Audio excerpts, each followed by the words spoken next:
Now, the reason Sweden has become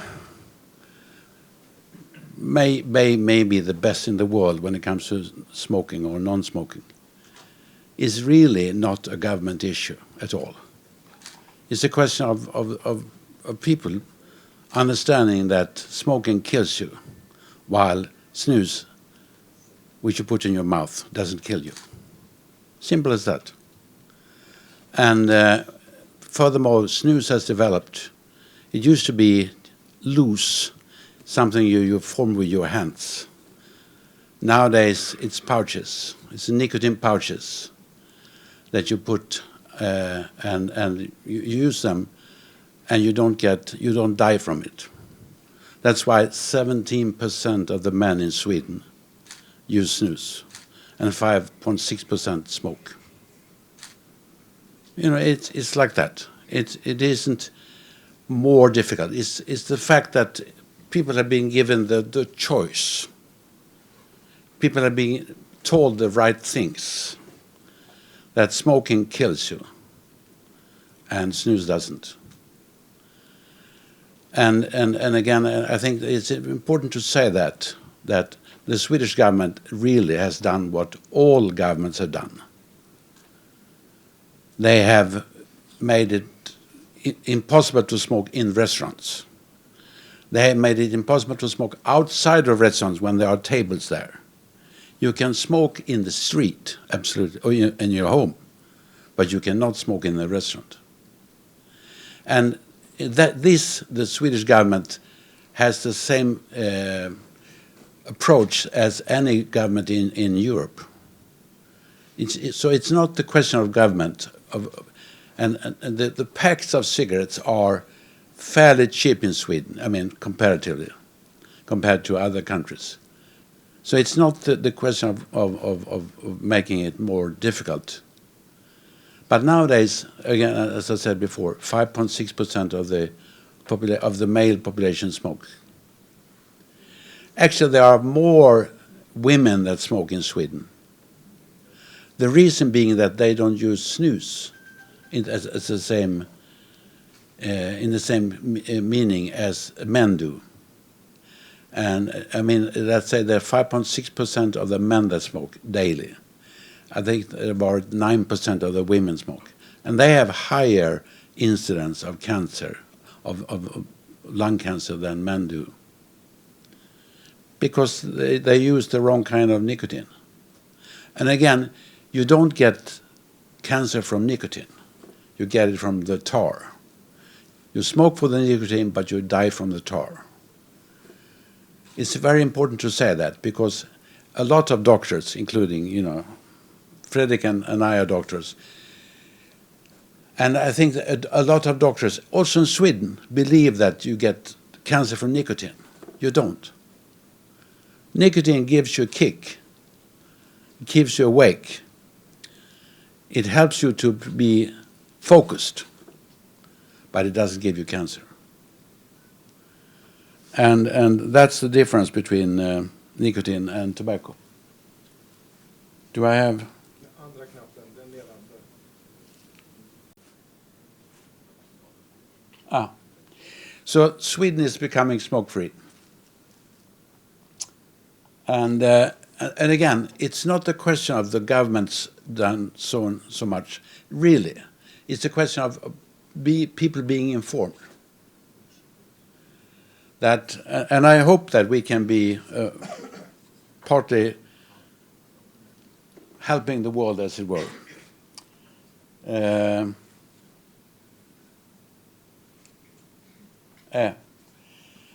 Actually, what you see here is we had 1.9 million smokers. Now we have 0.5 million smokers, because it's only men. The men have gone down in smoking rate. The women have not in the same extent, because they don't use snus to the same extent as men do. That will probably change, but for the time being, they don't use snus as much as men do. And you see that the Swedish men have gone down to 5.6%. Now, it used to be, when I was a medical student, The first cigarette in the morning was taken by the senior consultants at the X-ray department. And when you were looking at the photos, they would smoke the first cigarette. I mean, we didn't smoke, I mean, obviously we smoked outside, but we didn't smoke in the hospital. The senior consultants did. They don't do that anymore. I mean, it's a sea change, a difference with an attitude towards smoking. You're not allowed to smoke in restaurants in Sweden either. The same as in the rest of Europe. It took some time to get that accepted in countries like France or Italy. But once it's been accepted, it's been accepted. It's the rule. You don't smoke in restaurants and stuff like that. So we have 0.5 million smokers. And again, it's a very sharp decrease because people have accepted the fact that snus is a good equivalent. It gives you the nicotine, gives you the kick, keeps you awake. Not only in the morning, but in the afternoon when you're tired.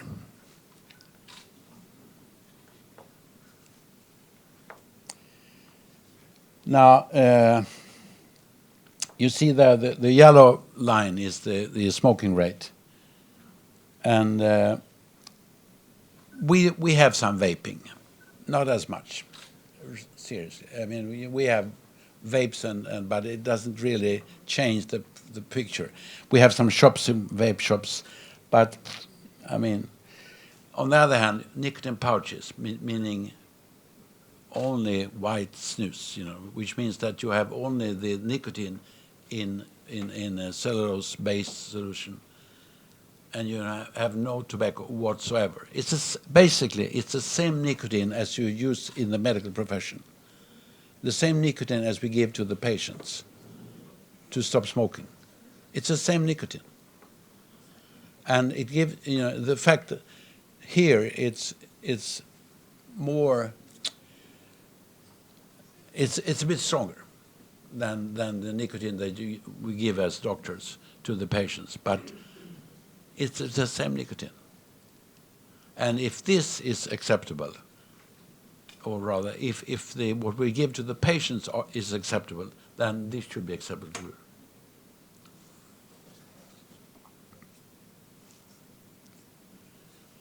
And as I said, nicotine is not the problem.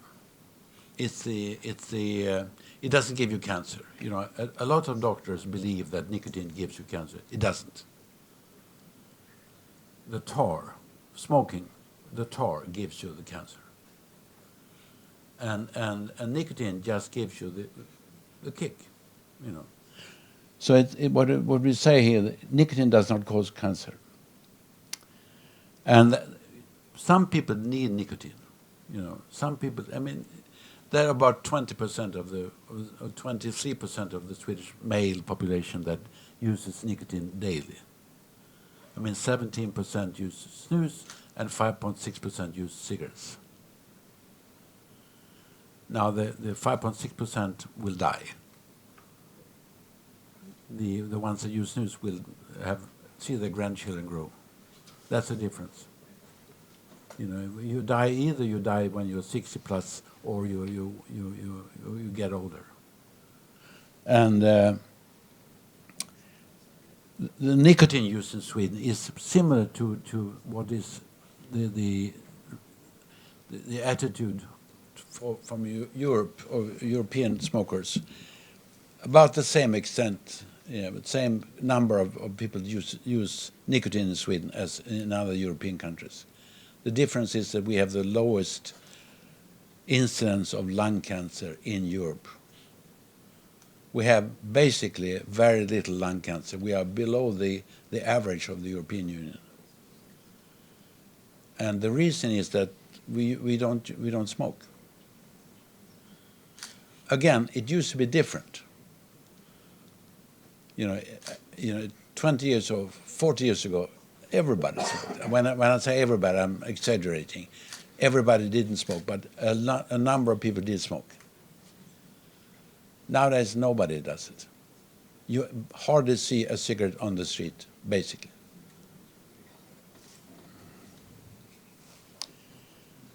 And I think it's important that the Snus Commission and others are accepting the fact that smoking is going down, and that we are telling the people the truth. Now you see here, nicotine use in Sweden, including snus, is 23.6%. It's about the same as in the rest of the European Union. The difference is that we have very much lower lung cancer than they have. Well, I think that you should see the lowest there. 2.9 million deaths are preventable if people were to use snus and smoke as much as they do in Sweden. Instead of 23%, 5%. That's the difference. And it gives you an idea of the fact that we do use snus and cigarettes in a very different proportion than other countries do.